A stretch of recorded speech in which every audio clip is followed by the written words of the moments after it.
Hi guys.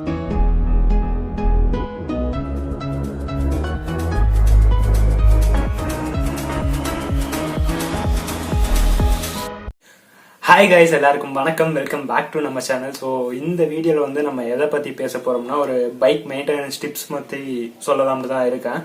So நம்மள நிறைய பேர் வந்து பைக் வாங்கினோடனே வந்து நிறைய கவனிப்பாங்க, பொத்தி பொத்தி கவனிப்பாங்க, டெய்லி வந்து வண்டியை தொடப்பாங்க, நிறைய பண்ணுவாங்க. பட் ஆனால் நாள் ஆக ஆக அப்படியே கொஞ்சம் கொஞ்சமாக விட்டுரும். பைக்குக்கு மெயின்டெனன்ஸ் வந்து ரொம்பவே முக்கியம். ஸோ அதனால் வந்து நான் ஒரு லிஸ்ட் போட்டு வச்சுருக்கேன். ஸோ அந்த லிஸ்ட் படி வந்து நீங்கள் கரெக்டாக மெயின்டைன் பண்ணுங்கள். ஓகே, வாங்க நம்ம வந்து இந்த லிஸ்ட்டை வந்து வரிசையாக நான் சொல்லிக்கிட்டே வரேன். நீங்கள் வந்து அதை படி மெயின்டைன் பண்ணீங்கன்னா வண்டி வந்து சூப்பராக இருக்கும். ஸோ ஒரு சின்ன வீடியோவாக தான் இருக்கும், ரொம்ப லென்த்தியாக பேச மாட்டேன், ஷார்ட் அண்ட் ஸ்வீட்டாக வந்து சொல்லிட்டு வந்து நான் டக்குன்னு போயிடுறேன். ஸோ இந்த விஷயத்தில் வந்து நான் ஃபர்ஸ்ட்டாக சொல்ல வேண்டிய ஒரு இதுனா ஏர் ப்ரெஷர், டயரோட ஏர் ப்ரெஷர். ஸோ இது வந்து ரொம்பவே ஒரு முக்கியமான ஒரு இதுதான். ஸோ சப்போஸ் வந்து நீங்கள் இப்போ ப்ரெஷர் வந்து கம்மியாக இருந்துச்சுன்னா வண்டியோட பெர்ஃபார்மன்ஸ் அடியாகும், மைலேஜ் அடியாகும். ஸோ எல்லாமே வந்து ப்ராப்ளம்ஸ் வந்து வரும். ஸோ அதனால வந்து கண்டிப்பாக வந்து டயர் ப்ரெஷருங்கிறது வந்து உங்கள் இதை பொறுத்து, நீங்கள் வண்டி எடுக்கிறத பொறுத்து நீங்கள் ரொம்ப யூஸ் பண்ணீங்கன்னா வாரத்துக்கு ஒரு தடவையாச்சும் கண்டிப்பாக வந்து செக் பண்ணுங்க. சில பேர் மாதத்துக்கு ஒரு தடவை கூட செக் பண்ணுவீங்க. நான் வந்து இந்த டேட்டுன்னு சொல்ல, மினிமம் வந்து ஒரு வாரமா நீங்க வச்சுக்கோங்க. பட் வண்டியை எடுக்கிறத பொறுத்து, இப்ப நான் வண்டியே சுத்தமா இப்ப இந்த லாக்டவுன்ல வந்து வண்டியை எடுத்திருக்க மாட்டீங்க நிறைய பேர் எடுத்து சுத்துறவங்களும் இருக்கத்தான் செய்யறாங்க. உங்க இதை பொறுத்து, உங்க வண்டியோட யூசேஜை பொறுத்து நீங்க வந்து டயர் ப்ரெஷர் வந்து அடிக்கடி மெயின்டைன் பண்ணீங்கன்னா ரொம்பவே நல்லா இருக்கும். ஸோ ஃபர்ஸ்ட் விஷயம் வந்து ஏர் ப்ரெஷர் தான். ஸோ அதை கரெக்டா மெயின்டைன் பண்ணுங்க. நீங்க அதை கரெக்டா மெயின்டைன் பண்ணீங்கன்னா உங்களோட வண்டியோட பெர்ஃபார்மன்ஸும் கரெக்டா இருக்கும், மைலேஜும் வந்து கரெக்டா இருக்கும். சப்போஸ் நீங்க ஏர் ப்ரெஷர் அடிக்கலன்னா மைலேஜும் ட்ராப் ஆகும். ஸோ பார்த்துக்கங்க நீங்க. ஸோ இதுதான் வந்து ஃபர்ஸ்ட் திங். தென் இந்த லிஸ்ட்ல நான் அடுத்ததா வந்து சொல்ல போறது என்னன்னா, இன்ஜின் ஆயில். இன்ஜின் ஆயில்ன்ட்டு இல்ல, ஸோ வண்டியில இருக்க எல்லா ஆயில்ஸுமே வந்து நான் காமனா வந்து வச்சுக்கோங்க.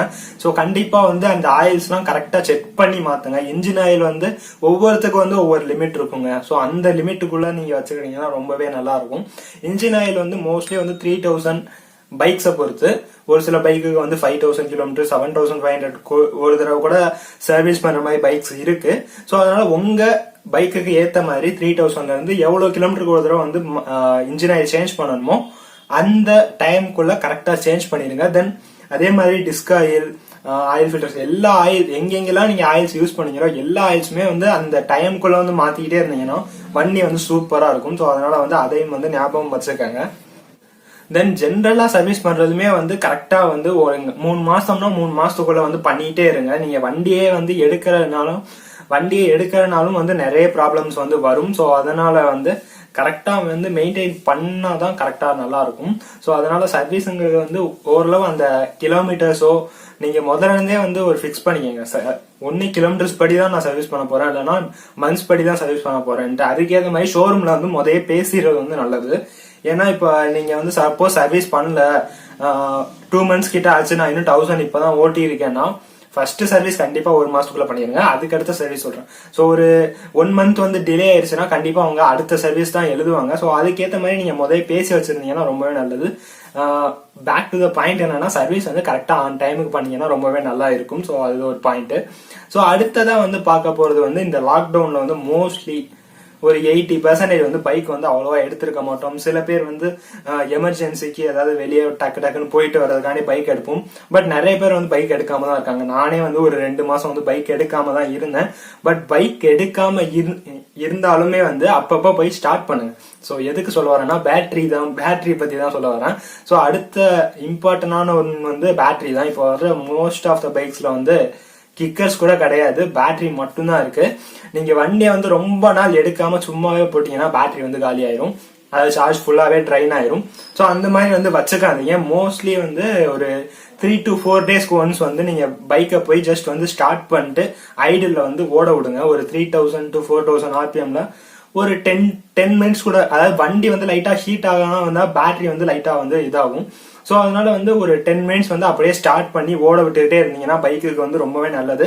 சும்மாவே வச்சிருக்காதீங்க. நிறைய சப்போஸ் யாராச்சும் வந்து இது வரைக்கும் வந்து நான் பைக்கே தொடல இந்த லாக்டவுன்லனா கண்டிப்பா போய் இதுமே வந்து இதை பண்ணுங்க. இது வரைக்கும் சொல்லலைன்னா கண்டிப்பா பேட்டரி போயிருக்கும் இப்பவே.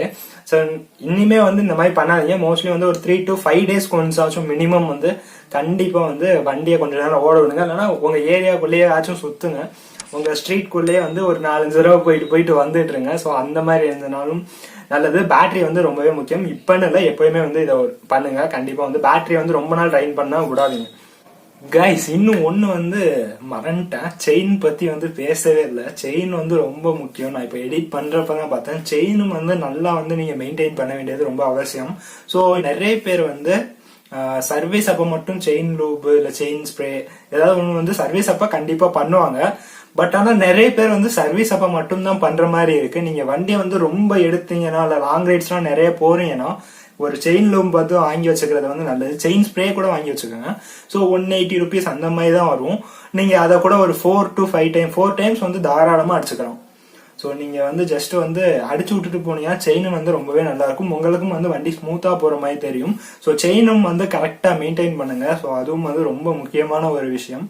இதெல்லாம் வந்து அதாவது கண்டிப்பா வந்து பார்க்க வேண்டியது, அதாவது நம்மளா மெயின்டைன் பண்ண வேண்டியது வந்து இது.